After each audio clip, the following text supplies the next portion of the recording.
All right, Dima here with Biblical Contractor, and today we have Jonathon Broce. Hey, Jonathan.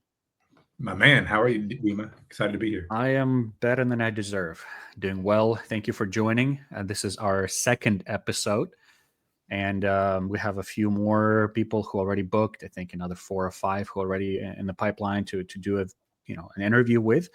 But I'm excited about this one, especially because I know you, Jonathan. We've talked so many times, and I have a certain peace when I talk to you, about what I can expect and who you are as a person. So, but yeah, I mean, this is a different type of podcast or channel.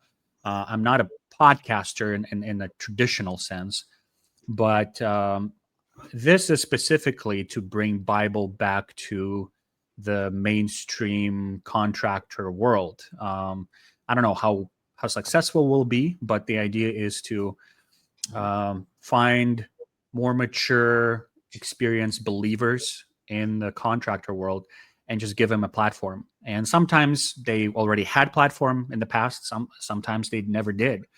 And maybe if they did before, maybe the biblical part wasn't really the biggest kind of theme or focus of what they were talking about in the past. Mm-hmm. So that would provide that opportunity for people like you, Jonathan. And I know you're pretty vocal. You're recognizable. People know who you are in the contractor world, especially now, since you sold your company. Now you're a coach. So you travel, you teach people how to run their businesses. But that's probably why I would love to kind of pick your brain a little bit more and try to understand how are you able to effectively, stay a Christian, stay a faithful Christian that's a Bible believing Christian, while still building a successful company, while coaching new companies. Your vision, your philosophy behind that. All of that I want to cover today. But let's start with this, Jonathan. How about you start with your personal testimony, because that's always interesting. We don't need to drag it into 30 minutes, but maybe 3 to 5 minutes, a quick testimony about how you came to be a Christian, how you found the truth, and how God found you. Yeah, no, that's a great question, and it's a great place to start. So, I was raised in the Bible Belt. You're right. So in the West Virginia area, yeah. Went to church most of my life. I had a really big influence from one of my grandmothers and grandfathers. They were a staple in the church. I learned the biblical principles, and I don't want to say it was beat into me, because that's a bad word, but it was really ingrained in me, right? Yeah. So when they say to write the scriptures on your heart, that doesn't mean that you have to quote it specifically. That just means that you have to understand and let the gospel live through you. Yeah. And so that's what that's kind of like the first time. Well, I say the first time when I learned what Christianity was, I was around 7, 8, 9, somewhere in there. I remember the pastor's name was Rick Glass, and I was with my grandmother. We were actually at a second chance home for young boys that were in trouble and some violent crimes and stuff. And it was called the Daughtery Center back then in Ono, West Virginia. Anyway, I'm going way back, but we were there, and he gave this sermon, and it was on Matthew 6:34, right? And really about anxiety and the future, and that stuck with me my whole life, right? And it really helped me kind of just open up that's when the first time that my eyes were kind of opened up to what's going on around me, and I was aware of what the gospel really meant, right? What it really meant when Jesus was on the Sermon on the Mount, and how he was presenting this, and not just as a good teacher, but as God in man form. Yeah. So, that's the place where Jesus is talking about, do not be anxious about anything. Aren't you more precious, right, than the birds in the sky, and he takes care of them, right? Like live, day by day, and just trust him and seek first the kingdom of heaven. Everything else will come, right? Yeah, and that's where that was at, and that's where like the basis started for me to like have an understanding. Growing up, so I was raised up around it. I went to church on Sundays, of course. Kind of like Proverbs will be, as I grew away from it too, right? So as I got older and in my early 20s, like I got away from the church. I was not in the church. I wasn't doing things that I should have been doing the right way. I've had some my first marriage, it didn't go the way that it was supposed to biblically.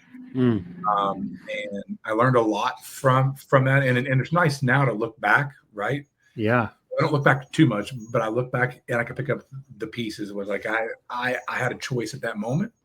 And there was two biblical standards that I could have chosen, and I chose the third one, which was neither, right? So my first wife had actually cheated on me, and so I had a couple of options. Right? I could have tried to reconcile and forgiven her and move forward, right, and let God's grace move through it, or I could have walked away, and I didn't do either. I actually stayed and treated her really bad. So like I do what I was supposed to. And because of that, like I really got into really understanding like what happened with the children of Israel as they left, right? And their initial sin and how their children had to suffer for generations because of their original sin. So I'll tell you all that to tell you this.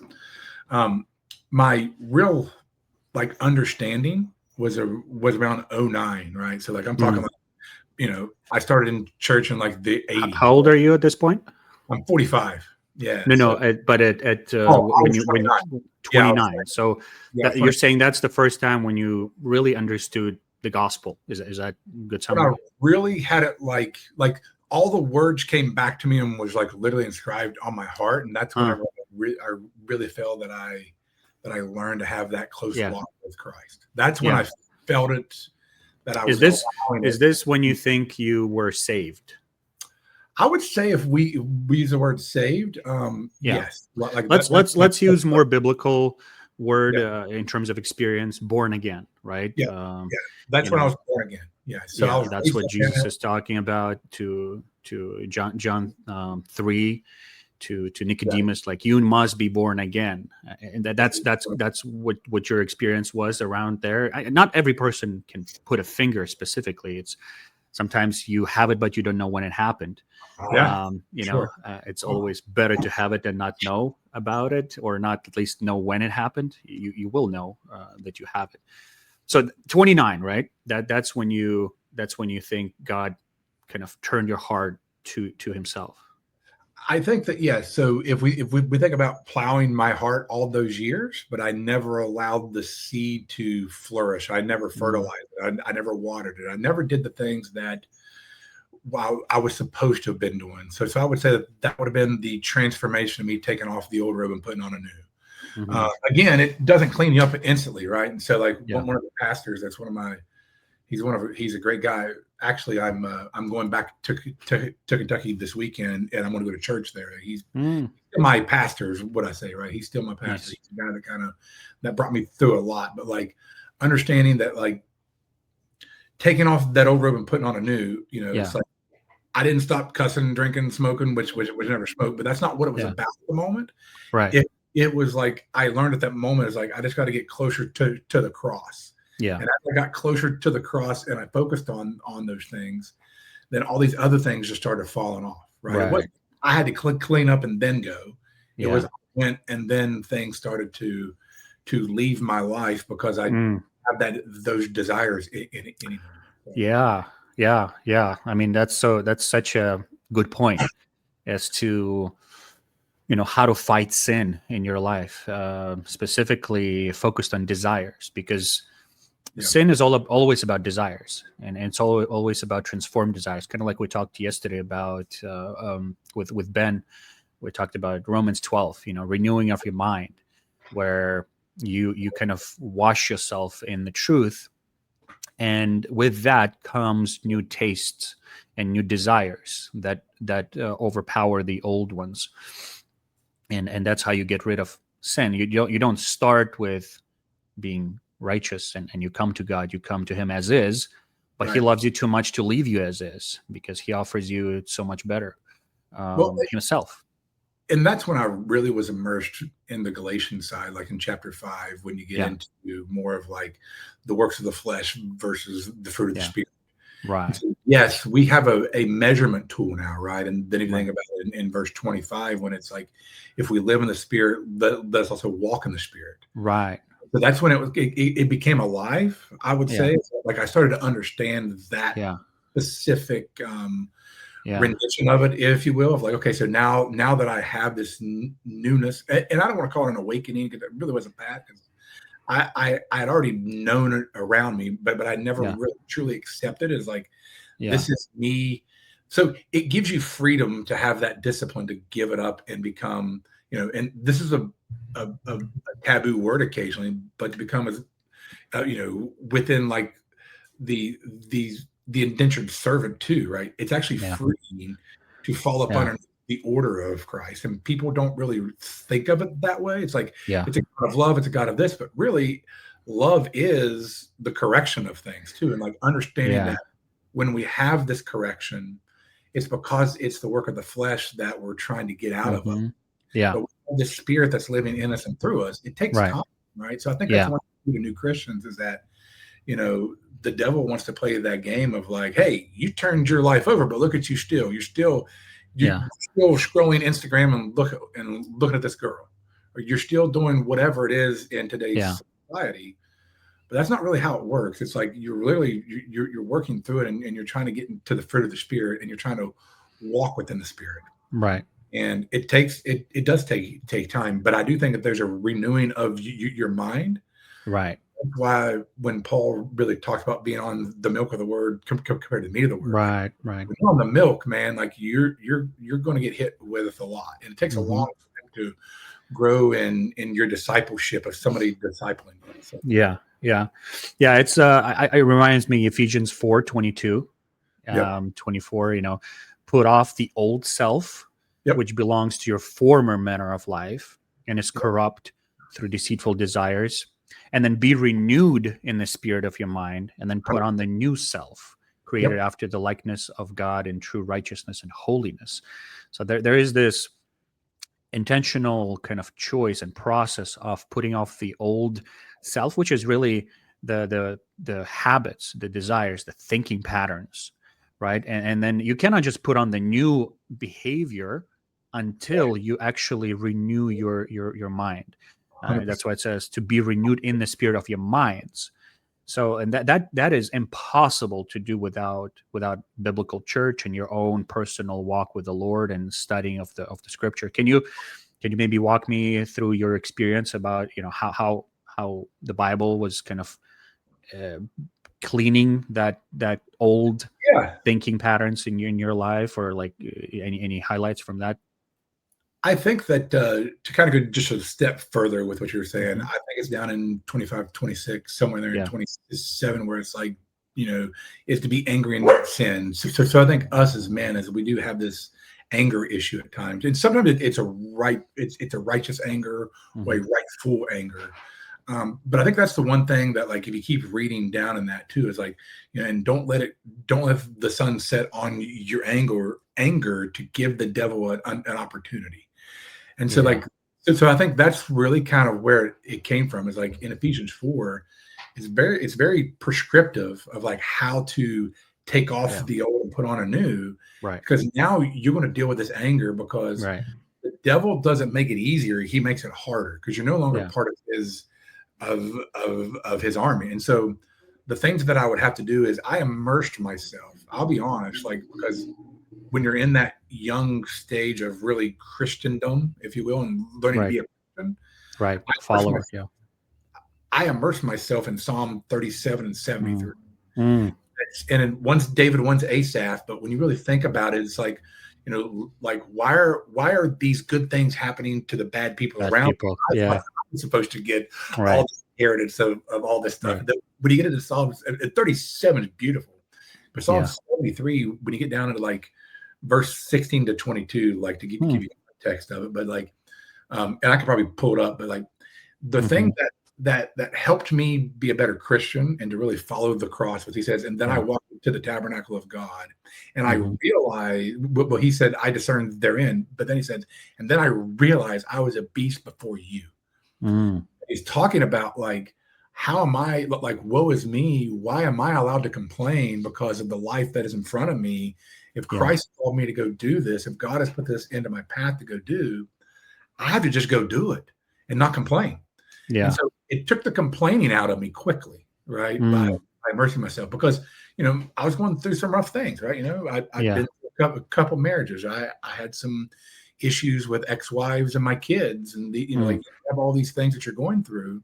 Mm-hmm. But it's like, you know what? It's like, how dare me blame God, right? Because I was blaming God. How dare me blame God for this terrible thing that happened? I got to look retrospectively. What did I do to create this? So it's almost that extreme ownership mentality that we use in our world today. Yeah. But I had to own that around me. What did I do to create the ripple effect? Right. Where was the original sin that I did? Which Right. there's a sins, but what created this path of sin? What created the path of carnage? And that's what I was talking about too. Is like from my first marriage, that initial spot of that happened, right? Is because I didn't make the right choice. Right. So, if you want, we can really camp here for a while, especially because For sure, you have that experience of failed marriages, and I think you could speak uniquely to this from your perspective, because a lot of people experience similar situations. God kind of protected me from that, and I wanted to stay that way. I want this to be my first and last marriage. Amen. And that's the design of God. Any unfaithfulness and broken marriages is not how God designed it to be from the start. It's always a deviation from the design. But we live in a broken world, and sometimes it's outside of our control. A lot of times it's inside of our control. We just make bad decisions and we have to pay consequences. And we're not beyond God's grace. We're not beyond God's forgiveness and God's blessing in the future. But would you mind sharing your story about where it went wrong, and how, what would you do differently this time, if there's anything, if you were kind of giving counsel to young Jonathon back then? And this is one of my favorite subjects too, right? I even wrote a blog on it a while back too, because it's one of these things where I don't think that we talk about it enough. And I think that we, don't get me wrong here. Like, I follow, like, I know I can never be a pastor, a deacon, like these things, right? So I'll follow what was prescribed here. But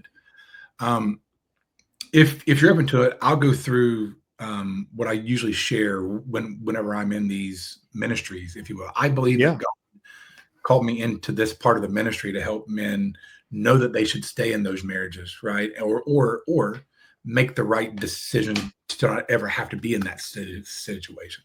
So what I'll say is this: I don't want to use the word explicit, but when the audience listens, there's some things here that'll be uncomfortable that actually happen. But if I'll dive in. I don't mind to dive in. I think that's the kind of audience that's going to listen to begin with. These are the people who are serious. Nobody's going to want to listen to Bible talk if you're not serious about living for God, or at least curious enough.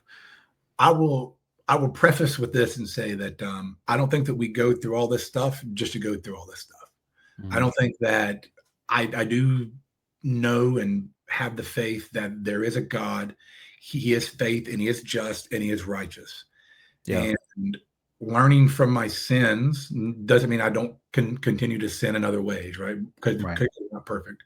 I'm fighting the flesh at all times. I'm fighting the devil at all times. There's a 3-to-2 ratio here, though. And I think if you have God the Father, God the Son, and God the Holy Spirit, I now have 3 versus 2 at all times. My flesh, I'm fighting against my flesh, and the devil is sitting on my shoulder right now saying, don't tell this story, right? So I'm going to tell it. So again, first marriage, and to give you some context here, I'm on my fourth marriage, right? So I made a lot of mistakes. Wow.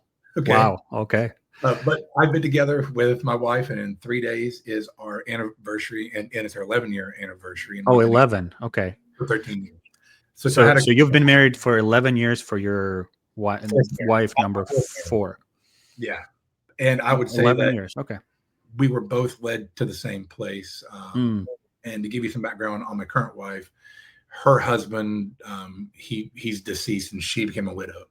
And then that's when we had met. But anyway, so my first wife, I was young. I let secularism and secular humanism kind of just get in the way. I was very young, arrogant, and prideful. I didn't treat my wife the right way. I mean, I wasn't bad to her, right, in terms of things, but I wasn't good to her, and I wasn't living in a biblical manner. She had cheated on me. I then chose to hold all that hatred and all that guile and all that, all the stuff that we shouldn't hold, right? It was just how old are you at this point? 20, I'd say I was 27. I was 26. Right. Well, no, when it happened, I was 25. All right. Yeah. So and you married, when was your first marriage? How old were you? I would have been 21. Oh, you got married 21. Okay. Yep. I got married early, right? And so 25, the cheating came in. I stayed for 10 more years. And I treated her bad, right? So I would say things like, hey, I don't like shoot. I do believe that there was a point when she was trying to reconcile, right? Like literally, like legit trying to reconcile. But I didn't allow my heart to go there, right? I shut down on it. I didn't follow a biblical principle at all. And I would say stuff to her like, hey, like, don't try to kiss me. I don't know where that your lips have been today, right? Like I was very mean and cruel and hurtful. And during that 2-year period, we, like from the time she cheated till we got divorced, we had come in contact with a person that wound up being my friend, and that was who that she wound up leaving with. So again, like start to connect the dots backwards, right? Yeah. And so from that point, so now I get divorced at 27. I get married to a lady, nice lady. I don't really know why that we got married, but we were only together and apart. So can I pause you real quick? So because you already moved on to the next one. So the first one, you were married from 21 through 27. Okay, so that's a lot of years. I mean, that's quite a stretch. And you said you knew the Bible, you knew of God. Like you were never an atheist or anything, but you never took it seriously. Sounds like at that period, that was more like you just being a nominal Christian, right? I would say that I thought that I was taking it serious. Yeah. Right. Yeah. So I thought that I was in favor of God. I thought that I was doing the right things, and we did have a child too, right? And so my oldest daughter. So would it be fair to say you didn't know how to properly deal with her betrayal? Like you didn't have any mentors, you didn't have a church who would be either willing or able to guide you and counsel you in that, or maybe you were not willing to receive that? I think it's a mixture of both. I think I was listening to the world, as like, as part of it. And then as far as the church, yes, we did have a church, but the church that we went to was really within her family. And so it was in where that we were at. I'm not gonna say I was isolated, right? But I left and went to her realm of the world, and we lived in her mom and dad's old house. We went to the church that she pretty well had grown up in. And so I didn't have the sphere of influence around me to really have the right discipleship, if that makes sense. Yeah, definitely. The only discipleship I had was, just move on and get over it or leave. That was the only thing that was said. I was like, I don't know how to do either one of those, right? And so then in my mind, I was like, well, I don't want my child to become a product of divorce like I was as a child, right? But dad had walked out. And so that kind of leads to the next thing. And then so you did have a child. You did have first marriage, yeah. Okay. Yep. And how old is the kid right now?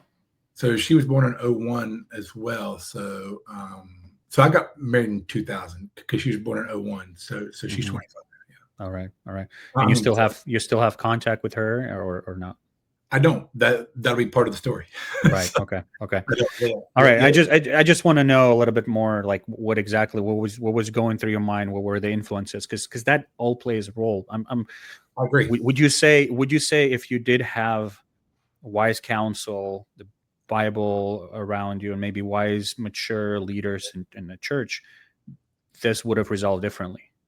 I believe so. Yeah. Yeah. I would have been led to make one of the two decisions, right? Of Yeah. either leaving or try to reconcile. Right. That, like I said, my Instead third of holding her hostage for a while and then making it worse. Yeah. Yeah. Okay. yeah. All right. I Yeah. mean, I'm not obviously minimizing what she did, and that's a separate story. No, I no, mean, no, no. that's on That's a her. whole new concept, but or conversation. But the way that I have to look at it Yeah. is that's where It's I you. failed. Yeah. Yeah. Yeah. That's where I failed, right? I know where I failed at. And me and my current wife, we've had this conversation a few times. Well, Yeah. a few times. So like she knows where my heart was at. And like Yeah. I did fall out of love as far as not the as not the agape love, because I think the agape love was the decision that I made to not love her anymore. Mm-hmm. Right. So I fell out of the Philios part of it, the Eros part of things because of Mm-hmm. the infidelity. Yeah. But I chose to do things the wrong way. Yeah. And we had a child. And the last 2 years that I treated her that way, she wound up meeting the man that she left with, right? Mm. Which is one of my friends at the time. Yeah. And so at the time when we parted ways, I was actually like, you know what, like this isn't terrible. At least I didn't think the guy was a bad guy, and I thought it'd be a good thing for my child, right? Right. Right. All right. So that was the thought at the time, right? Okay. Okay. Fast forward 6 months, I met another lady. I don't really want to go too much into it. It wasn't a bad marriage. It wasn't a bad person. It was just like she had just got divorced. I had just got divorced. We met 6 months later. We got married, and we're married about six to 8 months, and just we never were. And like another sleeve in this too for the men that's listening is with my first wife, we weren't intimate from that point on. Like we hadn't had any intimate relations from that last 2 years. Oh, wow. And then my new wife, I was never intimate with her. So we went off on our honeymoon, and she's crying on her honeymoon because it wasn't a good decision, right? Because we weren't incompatible. We were very nice, but it was just more of like it wasn't a good fit for some reason. Sorry, why was she crying? You said? I don't know. She was just crying, like she didn't want to be intimate on her honeymoon. It was very awkward. Interesting. Okay. And so that sets these weird things. So for 2 years with the previous wife, you were not sleeping with her. From age 25 to 27, no. How is that possible? How do you what was going on in your heart at that point? Like you were just bitter for 2 years. Bitter, angry. Yeah. All that stuff. So yeah. Okay. I just wasn't attracted there anymore. Yeah. Wow. All right. So this new wife, you get married. There is no intimacy. So it sounds like you're pretty quick to jump into marriage. Like I was. You don't like dating. Sounds like what many people, would test it out with dating. You're like, nah, let's just go get married and then figure it out. You are exactly right on that.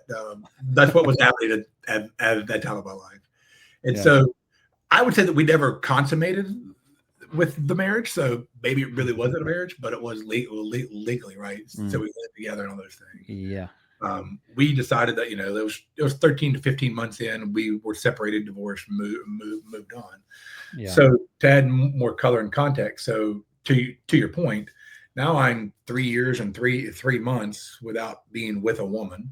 Now I'm at the point of like, hey, like I don't want to like I'm tired of trying to live the Christian role. I'm tired of like trying to be the good guy here. I'm tired of this. I'm just going to go out and have fun and do me. Yeah. That was the exact thought that I had. I was like, I'm just going to go into the world of sin. Who cares what it brings? I mean, it now it's like, hey, I'm going to go have fun. I'm going to listen to what the world says, do me, and I met a lady that we were actually in school together. She would have been a freshman and I was a senior, and she was kind of infatuated with me, which was kind of attractive at the time.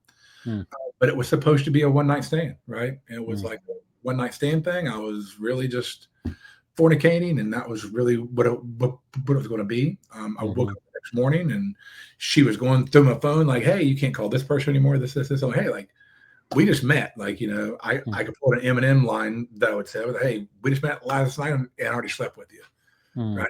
Like, this ain't going nowhere. And so I had actually just kind of like walked away. I was like, cool. Wave my hands off. I'm moving on. Then, of course, I get the call like 6-8 weeks later. She's pregnant.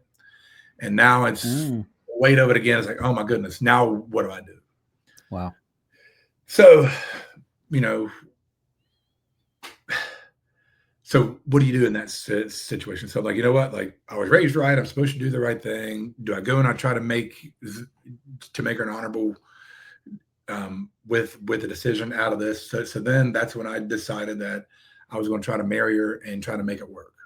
And again, like, I'm still struggling and fighting and figuring this stuff out, right? And so in the middle of that marriage, though, it was, I would say, turmoil. It was the tumultuous thing. I didn't really love her. And so therefore, I would say that I love you, but she knew that what I was saying, it didn't match body language. And so therefore, she went down all these roads, rightfully so, of I had to be cheating. I'm not this person. Like, he's like, it has to be you. And so I just never really turned myself over into the marriage. Right. I was distant. I felt like I was forced into the marriage, because she got pregnant. And then we wound up having another child as well, which was my son. So I've got a daughter and a son with her.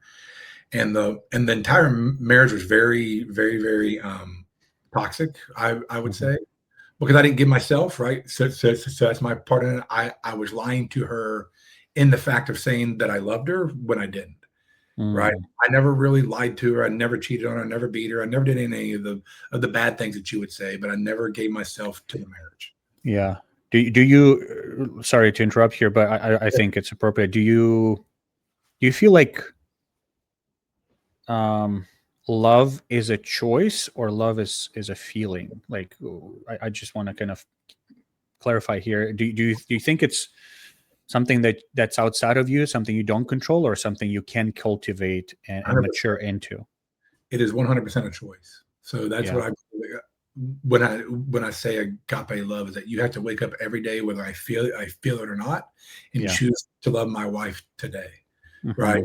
It's like, how do I serve you today? Because there's times when the filio side, I mean, there's 7 different meanings of love, but the ones that we really know are eros and filios, and then agape. So I love my wife. I love my dogs. I love pizza. I love my kids. Right. I love baseball. They're all 5 different meanings of love. Right. So I think the word love in the English language is very limited. So if you go to the Greek and or the Hebrew, it's like the true agape love is 100% a choice. And so that I even think it, as far as God with us, he chooses to actually love us. Right. Yeah. Therefore, I'm supposed to love my wife as Christ gave himself for her. Yeah. Yeah. And so that is that choice that I have to make every day, even when I don't feel it. And I know it might make some of the listeners cringe. Yeah. That's exactly. Hopefully. Right. Yeah. My current wife cringed when I first told her, like, that's the way that I feel. I said, I don't, but the beauty of it is the choice. She's my choice. Right. It's my choice. Right. Because I think this is so important. We live in a culture and a time when feelings is everything. Everything. They play such a huge role in decision making, and it's such no wonder most marriages fall apart. Because no matter how beautiful your wife is, no matter if she is a model, a winner of whatever, sooner or later that feeling is going to wane. Sooner or later there's going to be a bump. Sooner or later you will not care that she looks amazing. Yep. And that's about choice at that point. Do you go by the feeling? Do you convince yourself that's what love is, and you're no longer in love, and you become kind of the the not the leader of your love, but the follower of the feelings? Or do you stick to something, more solid? Do you find the resolve? And even that is, I think it's also something that only believers truly can do, to be honest. Like, I don't believe you can have that power to stay in marriage for a while if the feelings are unstable, and sooner or later they cannot be the foundation for marriage. So that's where what you said, it's so cool. Like, I had this verse prepared in case I needed to show it on the screen, Let's do and it. that's literally what I had, kind of just in case, but that's exactly what you just referred to. That's what you talked about. um Not this one right here. Husbands, love your wives as Christ loved the church and gave himself up for her. Right? Like, That that makes kind of love. This is not about Jesus looking at us and saying, huh, they're so cute. They're so lovely. They're so impressive. They're so beautiful. It says, actually, elsewhere, it says, while we were still yet sinners, Christ loved us. And sin, it's not whatever. Sin is literally a rebellion against God. It's enemies of God. Elsewhere, it says in Ephesians, it says we're enemies of God, dead spiritually. And yet Christ makes that commitment to us. And that's how we're called to love our wives. But it's a crazy high expectation. it is. And that's why it's only possible if you have experienced this type of love yourself. There's just no other way you can extend this kind of love if you have not experienced it on yourself. And I think that if you go down into verse 32 as well, when it talks Yeah. about this mystery is profound. Yeah. Yeah. This mystery is profound. And like, I Yeah. found a lot of solace in that, as like, it's a Yeah. mystery, right? You know what I mean? Like, it is Yep. such a mystery in a good way, right? So, Right. like, as I am saying that, it refers to Christ and the church. Like, I got cold chills Right. because I just did I actually just wrote a Bible lesson on this exact thing here. Yeah. I'm going to Man Up Camp here in a few weeks, and it's all Christian based stuff. Yeah. But I think there too in verse 33, however, let each one of you love his wife as himself, and let the wife see that she respects her husband. Right. So if you want respect out of your wife, you have to do this Yeah. first. Right. And that's the thing that I didn't know at the time, right? Those were the things that I was raised with, but I didn't have that like mentor to say, what are you doing, boy? Why are you doing this? Why are you acting this way? And that's where the iron sharpens iron, is to like really just be very on the deliberate side, because like on up there too, it says like I'm supposed to love my wife as I love my own body and my own flesh. Right. No one ever hated his own flesh. Right. Like, and if you hate it's your flesh, there's something wrong. Yeah. Right. That's when it becomes I'm going to say the demonic oppression side. If I hate my own flesh, it's an oppression. Right. Something's influenced me, because me naturally, I shouldn't hate my own flesh. I should be looking out for myself. So I'm supposed to love my wife as I love my own flesh. And to me, that's very powerful, because that is a choice. Yes, the feelings come after that, right? The feelings might be why that you fell in love with the person, right? Like as far as the, like I can feel this. Yeah. But there's days when you just don't feel it, Dima. Yeah. And be real. Like there's days when like my wife, she don't feel that she loves me. Oh, for sure. Probably more often. Yeah. It's okay, because we've made the choice to have that focal point. So the thing that I learned, I did have a good pastor with this, that, if you set up Christ as the center of focus, no matter how far apart we are. So let's say my nose is Christ. No matter how far apart we are, if we're both focused on Christ, one, I'm not looking at your faults. I'm looking at Christ, who's telling me what my faults are that I need to correct, and how can I serve you today? Yeah. I turn my focus and I start looking at just my wife. Yeah. Now I'm looking at her faults and what she's doing, how she's not serving me, and how that she didn't make dinner this evening, or how that, she went and spent X amount of dollars, instead of me going to God and saying, how can I serve her better? Yeah. And saying that to her. And so like, I think that's where that we get it wrong, because it is a choice for me to turn my head and look at her and just focus on all her bad stuff. And it's a choice for me to look at God. And so I think this is the thing that people don't understand, is we get caught in this. Well, I just fell out of love and I don't have this emotion anymore. It's like, Yeah. it's tough because, like, I'll say this with my third wife, I never fell into love, and I Mm-hmm. never made that choice. That's kind of where we're, if we're looping it back, I never made the choice to actually love her, and that hurt her, Yeah. and that was wrong of me, right? Like, I know that Right. was wrong of me to have entered into a marriage with her, Yeah. knowing that I wouldn't give myself to her. Can you talk to me about maybe the idolatry of Mm, your spouse? And what I mean here is, mm. idolatry for us, a lot of times, we think of it as, this, piece of stone, from the ancient days. It's not really that. It's what occupies your heart, and what you believe will provide you the ultimate joy in life, where you run to for safety, from the danger, or for your satisfaction. Could be so many things. Could be innocent things. Could be neutral things that become such a big kind of, have such an influence on your stability, on your peace. Oftentimes, I think we make our spouses unjustly that type of idol in our lives, where we run to them for things that they cannot possibly provide. I agree with that. Would you agree? I agree with that. And I do believe, and this might not be a popular opinion, I do believe that, and again, we've talked about the word iron sharpens iron. I think that I should not get counsel from another woman. I don't think Hmm. that, so I don't think that I should counsel another woman, right? Yeah.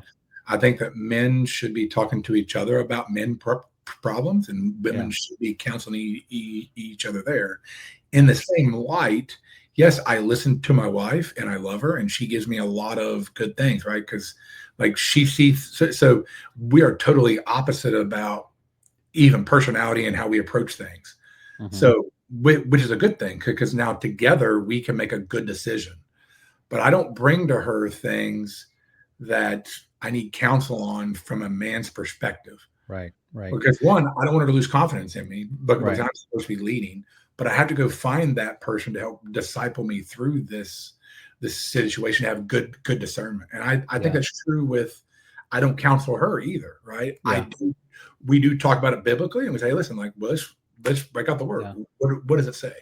What Yeah. should we be doing, right? So I'll pray on it, you pray on it, and then let's see where we come out at. Yeah, yeah, and I think, also, tying it back to what you were saying, as far as leading your wife and loving your wife as Christ loved the church, being such a high calling to us, for us. We cannot do that until we have experienced that love. But I would also argue we cannot do this continually if we don't continually experience this on a regular basis. I agree. This is something, because if we have tasted, that the Lord is good one time, it's only enough for one time. Our hearts are, like John Calvin says, are idol factories.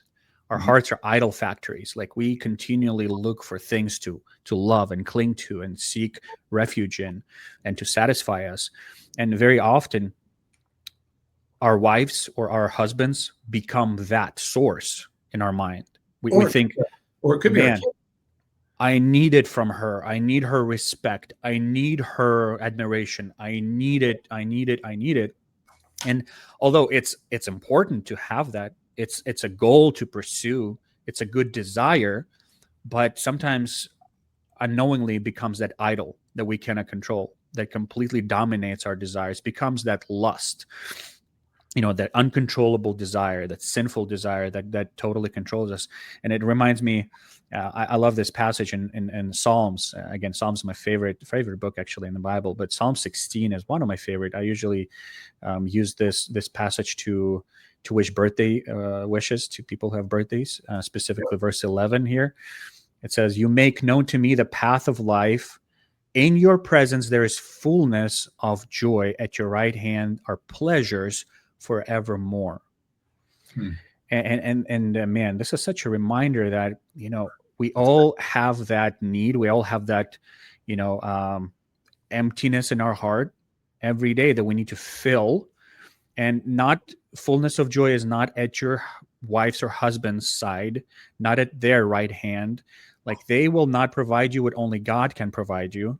And that's the meaning and joy and pleasure of knowing him, of being in fellowship with him, of loving him, of trusting him, of walking with him, of praying to him, of listening to him, of worshiping him.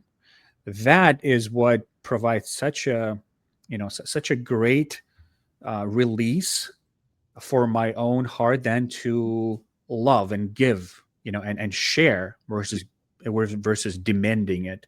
Now, don't we all want some of that back? Of course we do. Of course we want that respect. Of course we want love and and understanding, and wives want husbands to be sensitive and patient and all of those things, and it's important.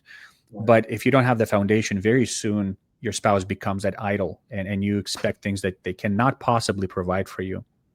But the way I understand idolatry, or having an idol, and like we talked about before, is if God is the center point, right? Yeah. If this is God, anything that gets in the way of the vision of me to see God, that becomes an idol, right? Because now I'm worshiping it.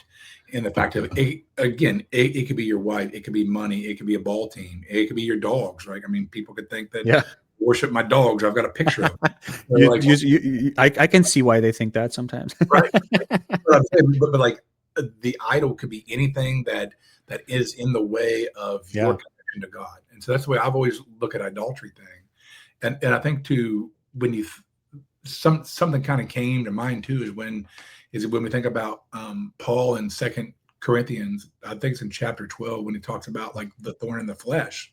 Mm-hmm. But you get down into it, and he says, but he said to me, my grace is sufficient for you. My power is made perfect in weakness. Yeah. So I think that we don't want to feel weak. Mm-hmm. So we focus on somebody else's problem to say that they're weak. Yeah. Right. So like whenever we think about that too. And then, I mean, as a side note, it's like, what was that thorn in his side that he wouldn't let? I mean, again, this is just a rabbit trail. I honestly think that where he was leading the Christian church and building the foundation of it, I think he was having, again, this is totally speculative. Yeah. Just think about who Paul was. I think that Paul, during that, there you go. But I do think that Paul, in this passage here, I think he keeps meeting the families, the wives and the kids of the husbands and the people that he was having slaughtered. Mm-hmm. I think it's what the thorn is. I don't know. That's the thorn that and because Satan kept putting it in front of him. So if you think in our own life, when Satan throws something in front of you, see, John, I told you that you weren't saved. Why did you do that? You fell into the flesh. I think it's the same thing that he was struggling with was his past sin. Mm-hmm. And I think it was the big sin of like where he was executing Christians.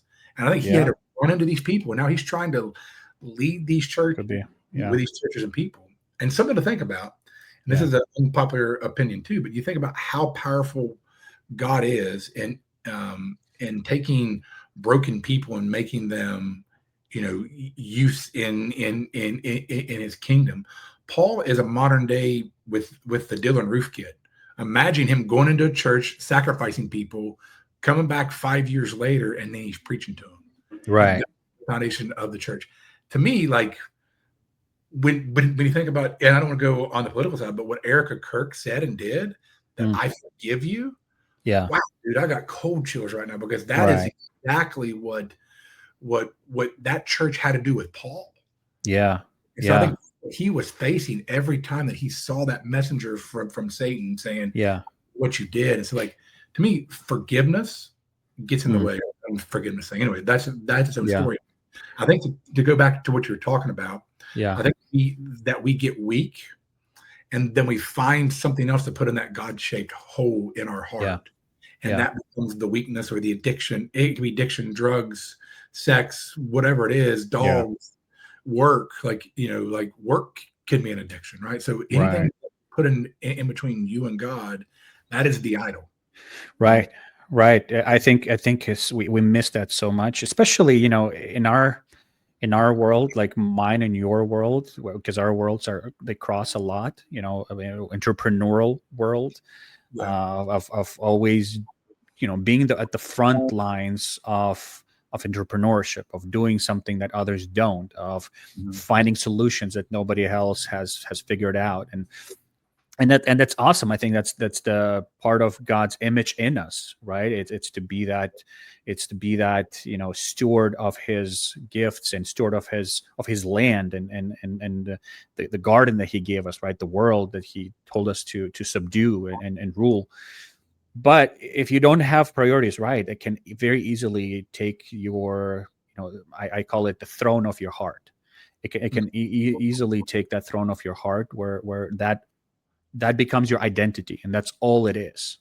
And now you measure yourself based on that. And now, if you don't make enough money, or you don't do this, or you don't reach a certain goal financially, if you don't sell your company at this point, or if you don't, get this, net profit margin or revenue, like, you lose that peace in your heart. You lose that confidence in who you are. And, obviously, if it's laziness, you probably should lose some of that. You probably should be worried. But if you do everything you can, if you're trying, if you're growing, then you do what you control, and you trust with everything else to God, and you find your peace and identity in Christ. Yeah. Yeah, and I think that's the define versus refine, right? So Yeah. it's like, if you let something define who that you are, that could be that idol as well, instead of letting it refine you. Yeah. And something came to mind there too. I read Proverbs pretty much every day of my life, right? I do my own Proverbs challenge, and I think for us as men, it's very good to be very, very stoic and to not make rash decisions. And so, like, it's really helped me not be like overelated, and like, it's not the whole mentality of this too shall pass. Yeah. But honestly, this too shall pass. That's why that we're supposed to praise God in the storm, as well as in the fruit, as well as in the harvest, right? We're supposed to praise Him, whether it's on top of the mountain or in the valley. Right. And I think that's what it helps you do, is like keep that focus. But to what you were talking about, Solomon, like, if you think about the life that Solomon was living, right? And all of Proverbs, he's talking to his son or his sons, and like, if you kind of set the back scene with that, he was talking to himself a lot too. Because when you get down into what happened in Ecclesiastes and what's not in the Bible, and him falling away, well, I mean, it is, but it's not in order. But him falling away, right? But he was telling himself not to do these things. Yeah. And those are principles. Those are decisions to not look at the IG girl, or to look at the girl walking down the street, or, like, he's talking about this very, very intimately, like he's looking through the lattice and watching this girl suck this guy into her home, and her husband had just left, and I know he's gone for a long time. Love. I think it's chapter 7 of Proverbs. Yeah. And I know he's gone because he took this sack of money with him, or gold with him, or frankincense. So he's going to be on the road for a while. And she lays out, like, he sets this whole scene of what happens. Well, that happens to us as men. Like, we get sucked into that trap. And, I do think that's what the devil wants with that. And I think Solomon, when he was writing a lot of Proverbs, he was trying to himself not get over into that. And then eventually he fell away and came back. But like, that's what really happens, right? His historically, we have to remind ourselves and make that decision. So back to the original question, make that decision to love my wife today. Yeah. Right. Make the decision to not click on that Instagram ad, to not do, and I'm trying to, like, say things that resonate with you. They're dealing with right now. Listen, I mean, this is so relevant, dude. Like, Jesus is not kidding when he's saying, if your right eye is causing you to stumble, rip it out. Like, like, obviously that's a hyperbole, but the point is very clear. Like, do you want to live a comfortable life and be surrounded by sin and be in bondage to sin and end up in hell? Or do you want to pick a fight with your sin? You want to pick a fight with your flesh and say no to it, even if it means getting off the social media, even if it means killing that account, even if it means you're going to lose some money on it, because you're not there, but it's going to save your soul. Yeah. And that's what's, and I think that's what's important here in this message, is that is the most important thing, is to put God as your center, right? Yeah. Like, I think that's what it comes back to, is like, if social media is hurting you with anger and giving you anxiety and stress and fear and depression and all these things that we know it's doing, it's okay to check out of it. It's okay. Yeah. So like I have a rule where like I've got an inner circle of 5 people. And I believe this, that That's good. we become the sum of 5. You Yeah. start to talk like other people around you. You start to dress like them. You start to like everything. Like when you keep that circle as tight as possible, Yeah. that's your circle of influence, right? And Yeah. if they're not biblical people who are looking to disciple you, and when things pop up, it's like, well, I think you should do this, and I'm like, that's not a biblical standard. Mm-hmm. Like if I try to like say, hey, listen, I don't think it's a biblical standard. Let's talk through that, Yeah. right? Show me why it is, and when it's not, now it's like, okay, this person might have to come out of my circle, right? Mm-hmm. So I'm still going to talk to them. I'm going to try to bring them back in, but Yeah. I'm like when I'm trying to seek that wise counsel. Yeah. So you Yeah. got to be careful. You got to guard your heart. That's what that means. Guard your heart from other people trying to disciple you. And what we've done is we've taken the pastor out of discipleship and us as Christians I love it. and we've gone to, and I'll say it, we've gone to therapy, right? And we've let the world and the secular side of things. I'll never do it with you, right? So, absolutely. Yeah. I mean, I'm going to take it further. We've replaced church with conferences. 100%. We've replaced the pastor with motivational speakers. 100%. We replaced the Bible with self-help books. Yep. That a lot of times steal from the Bible in terms of principles. So it's absolutely right. I mean, there's nothing wrong with fellowship and conferences and books and all of that stuff is fine on itself. But if it replaces the primary means of grace that God has designed, now you're eating McDonald's instead of eating steak and expecting to be fit, I agree. and expect to be healthy. So that is absolutely right. And I think, I think that's a great note kind of to wrap it up on, but tell us a little bit like on your end, how did you find a good church? How did you find a good biblical church, or are you still looking for one? Like, what are your criteria that you're using? We kind of already touched a lot of that, but any practical advice for people who understand those things that you just talked about, and they're like, okay, well, what do I do? Where do I start? I think that one, it depends on where that you're at in your journey, right? Because like you have to know what doctrine that you're willing to stand on. And I know that sounds crazy. I've got a little bit of a background here too. I got into church insurance from like 2014 to 2018, right? So I did 4 years of it was Protestant based only. So I got to go and see a lot of different churches and what they what the beliefs were. Yeah. I think that's the first thing that you have to do is identify the doctrine. So this is if you're already in the meat versus milk. If you're not in that, it's very difficult because you can get sucked really, really quick. Easy. So the main thing I would say is, and there's a lot of churches out there that I've walked into and I've listened to the pastor once or twice, and then I've walked right back out and I continue to look.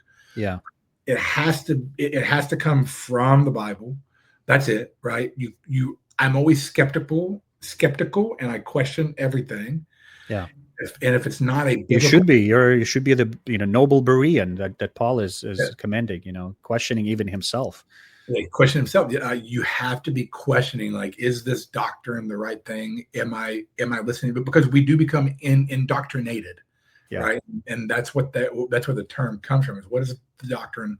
What do they stand on? So if you're later in your Christian life, like that's the first thing I would look at is what's the doctrine. If you're young in your Christian life, you have to learn what does that doctrine mean, and then how is it applied. So it has to stick to gospel first. Like, like I would say the minimum stuff is the virgin birth, death, burial, resurrection of Christ. Yeah. And then having, I don't want to call it a 3-in-1 system, but the triune view of things. Yeah. If they have that, that's a good place to start. Yeah. Like that's like the minimum stuff, right? Yeah. If you get, and then once you're in there listening to it, they have to be preaching the gospel itself. They have to really, like we talked about in the Galatians 5, like if they're allowing things that contradict the works of the flesh, if this is allowed, run as fast as you can, right? Yeah. Because they're gonna change their mind on it. So like certain there's churches now that are allowing these works of the flesh to be part of their sermons. Like I was watching something the other day, I'm like, what is this? Like, how is this even in a church? Right. Right. A lot of it. Yeah. Sometimes it's way obvious, but yeah, I totally agree. I mean, first is teaching and second is living. Like that's how I look at it. Teaching and living. Living it takes a little bit longer to spot, when you spend more time with leadership and you see how they live and what do they believe about practical aspects of life. And, obviously if they're, if they're themselves had multiple sexual scandals, and they're looks like it's a business for them, not a ministry for them. If they look a lot different than Jesus, Paul, Peter, John, anyone else in the New Testament who was the disciple, if their life is so different, how can they claim to be the follower of Jesus? But teaching is so crucial. It's so crucial. I believe, like, number one thing that I look at is who is the authority here? Like I walk in and like, who is the authority here? Mm-hmm. And if it's not the Bible at the end of the day, I'm going to run away. And it's fairly easy to test because, you need a couple of sermons to listen to and see where are they drawing their conclusions from? What are they standing on? What is their arguments? What are they based on? Is it personal experience? Is it good feelings? Is it just worldly wisdom? Is it, maybe some good stuff, maybe some stories that they learn, maybe the news or Republican ideas or conservative values. But are you able to point to the chapter and verse in the Bible so that I can hold on to this? So that I'm not just holding on to your opinion, but to the truth, and I can be anchored in the truth. So I can have my own convictions now. Yeah, what is the source of truth? Yeah, that is what we have to figure out, right? Is what is the source of truth? Where are they pulling this from? Yeah, sure, it sounds good. It might tickle our ears. We might have itchy ears, right? And we can do that. But at the end of the day, like if it feels good to listen to it, you better pay attention. Right. It shouldn't make you feel good at all the time. Actually, I would say you should feel both good and bad after each sermon. You should be on a conviction path every time, right? Yeah. If it's real gospel, it's like, what? Like he really hit home on that, and I really didn't do a good job this week on this. And it's not meant to put you into a slump. Right. It's just meant to, and so that's the thing I think that people get it wrong. Like, God is love. Yes, he's love, but he loves us, so therefore he's just and he's righteous. Right. So therefore sin has no place in it. Sure, I have atonement for my sin, and I have blood that's over top of me that God can look at me and through that blood, which is Christ. Absolutely. Yeah. Right. To be able to see, okay, like, but God is not just love. Like, God is righteous. God is holy. No, there's so many. Yeah. Like if we make God love is only love, then love becomes God. And who defines love? Yeah, that's and love is not God. God is love, and God defines what love is and what it looks like. So God is also just, and he's also holy, and he's also merciful, and he's also, forgiving, and there's all of these things you need to. Another thing that I would say is,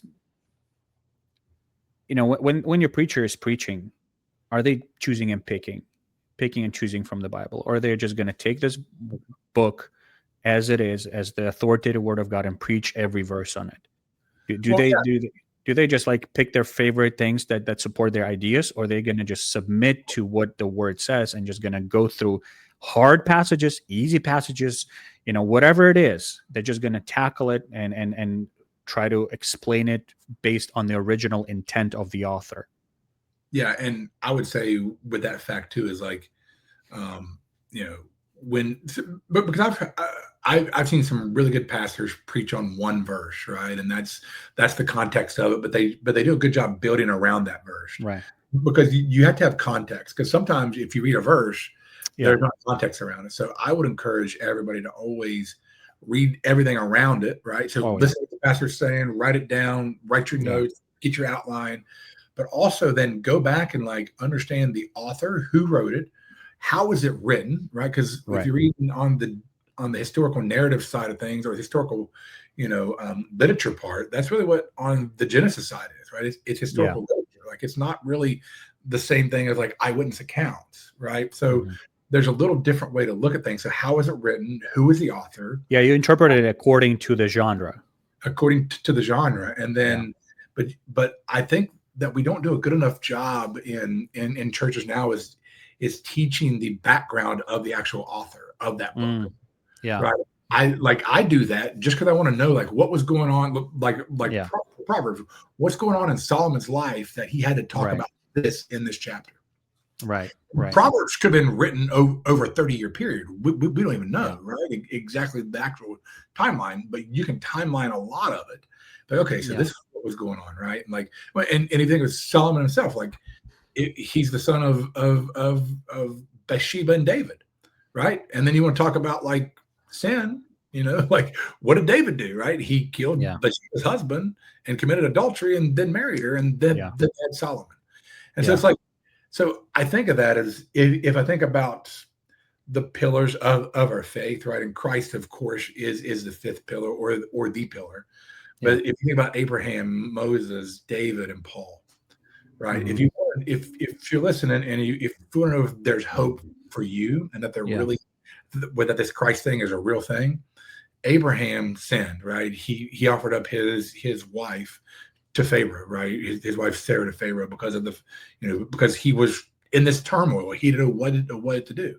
He sinned with that, and God walked with Abraham. Like we're not talking like this metaphorical, like speaking, like he walked with Abraham. You get to Moses, right? Moses was a murderer. He had to call him back out of the wilderness to come back in and lead the children of Israel out of there. And then he sinned again. He smote the rock twice. He didn't listen. He was unbelieving. His faith wasn't even as strong, right? Then you think about David. Oh my goodness! Like what are you talking about? He was a murderer and an adulterer. Yeah. And then Paul is really what the New Testament is written around, and the orders for the church. Like he wrote the SOP. Yeah. This is what God is giving to me to tell you how to operate the church. Ephesians, Galatians, all of those. Yeah. He was a murderer of Christians. Like he was executing, like he was calling for all these murders. And so like, and then I think about the 12 disciples, right? And you really think about their history. Out of the 12, there's 11 of them were not even close to being qualified. There's only one that was qualified that had the pedigree, and that was Judas. If you really think about it, I want you to study all that. Like he was the only one that really had the pedigree. You think about Peter, like to me, he's just the average construction worker guy. He's the sailor, loudmouth Peter. Like, he was just that guy. But I love Peter's story because especially when you talk about him walking on water with Jesus. Yes, the story is keep eyes on Jesus or you're going to sink, all that good stuff. The underlying tone there is courage. So us Christian, us as men, he had enough courage to get out of that boat. Think about that. Like have that kind of courage in your faith. Step out of the boat where everybody's saying, "What are you doing, Peter?" Like, why would you step out of the boat? And then he gets back in the boat. They're all criticizing him. Like I don't know that it's hyperbole, but it's men. It's rough, rugged men. He jumps back in the boat like, "Oh my goodness!" Like I stepped out of the boat. They're like, "Yeah, but why did you take your eyes off of Jesus?" Think about that. Like, that's probably what it's here. I'm like, I got off the boat. What'd you do, right? But like, if you think about the courage of Peter, right, and then he even went on and to deny Christ 3 times. So like, it's these things that we struggle. It's not until the Holy Spirit comes and it opens their eyes. But even then, if you remember, Paul has to confront Peter after he's already a leader of the church. He has to confront him on his hypocrisy because he was like eating with Gentiles, and then he's like, "Oh no, never mind." And it's like, "No, you need to be consistent." So it's like it's a lifelong journey of wanting to be useful to God and presenting yourself and repenting all along. Hey, Jonathan, I would do this for hours and hours, and I think we'll probably do a few more in the future of these. The last thing I want you to do real quick, I'll give you 1 minute. How about this? Okay. Imagine you have 1 minute to share the gospel with somebody. They only have your ear for 1 minute, maybe elevator speech. You're going 1 minute in the elevator, or you have 1 minute before a person dies. Like, what would you say to the person who is about to meet his maker? What would you tell him that would that would impact his eternity? Man, that's a great question. And I mean, it's say never this. perfect. We're never perfect, but like right now, what would you say? Yeah, I would say this. Of course, there has to be context with the person, but I would say this is that, listen, like, salvation is free. The gospel is real. Christ was a real man. There's a lot of proof outside of the Bible that he was a real man. People don't die for a lie. So when you think about these first century Christians who were martyred, they don't die for a lie. And it doesn't matter if it's on your last hour or if you've been a Christian for 35 years, the payment is still the same and the reward is still the same. So what I would do, with this person is it just plead to them is like, listen, it's like, just want to make sure that you know Christ as your savior. And it's okay if this is the last moment that you get that moment to say that. Because he will, just like the thief on the cross, right? Yeah. It is a supernatural change within you that you don't even know is going to happen when you accept him and you give yourself over to him fully and willfully. Yeah. I don't know, man. That's what I would say. Yeah. So submit yourself and come to him and follow him, even if you have minutes to live. Yeah. Yeah. Because accept his free gift of grace. Repent of being independent and a sinner, loving sin-loving person, and throw yourself on the mercy and forgiveness of Jesus for your salvation. I want to throw this on there because you're talking about trying to find a church. I'd been to a church one time, and this preacher was actually doing a really good job, this evangelist, on the subject of love. And so he's preaching on love. And then he said something that made me kind of cringe. And I didn't listen to him ever again after that, because he was talking about celebrating the fact that and this might be controversial as well, but when Hitler died, that the gates of hell swung wide open and we should celebrate in that. And that broke my heart, right? Because not that I think Hitler was a good person, but if you think about Paul and you think about everybody, there's nobody that's ever going to be righteous. Nobody's good enough, right? And that's okay, because we have the blood of the Lamb to cover us.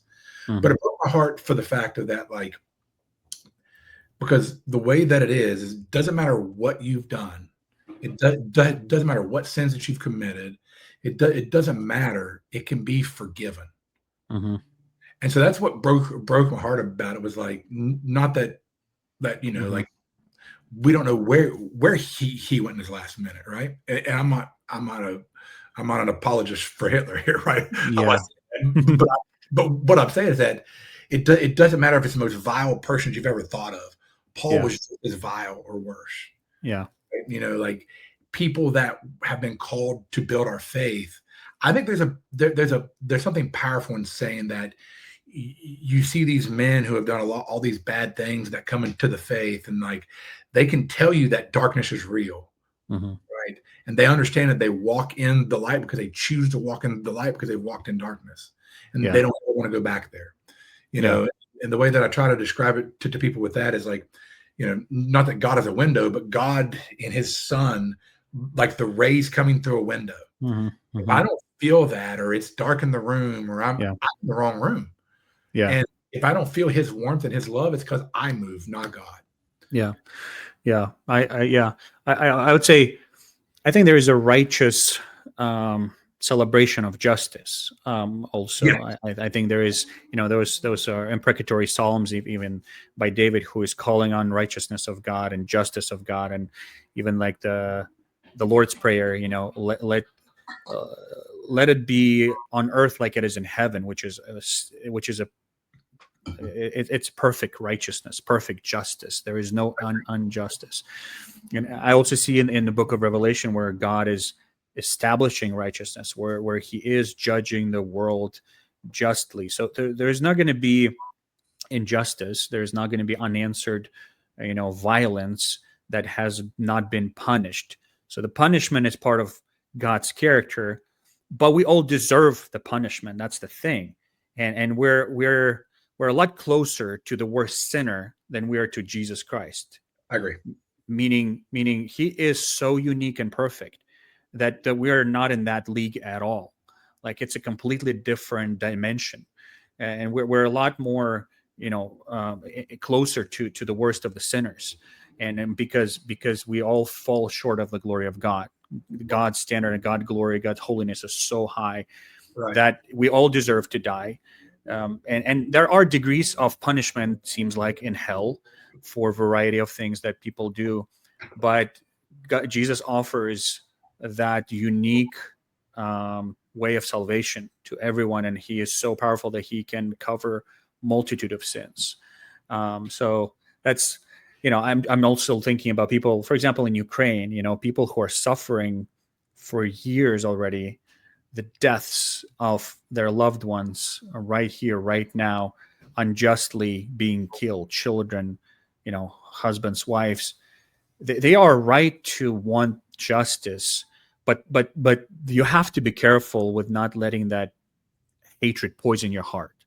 That's where it's important to remember, hey, if God gave us perfect justice, we would all be in hell.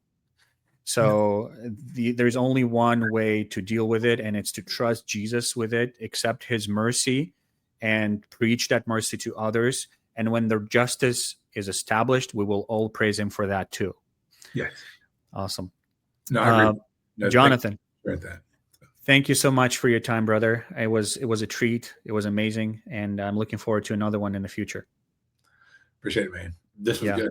And I think we had to finish my story eventually too, with all my wives and kids. So. Yeah. Oh, we never did, huh? We probably should do part two. We should do part two. That's right. We kind of went on a rabbit trail, but I think it was so good. So we should do part two for sure, to talk about how you currently are and what you do to shepherd your wife, to lead her and your kids and all of those things. So now we have to go back to it. So next time, absolutely. What I'll say is it's an onion, right? It's a lot of layers. It really stinks and it'll make you cry. So. Yeah. All right. Next time. So. Awesome. All right, guys. Thank you for watching. This was Dima, Biblical Contractor podcast or channel with Jonathon Broce. If you want to be part of this, let me know, and would love to have you on. Thank you. Bye.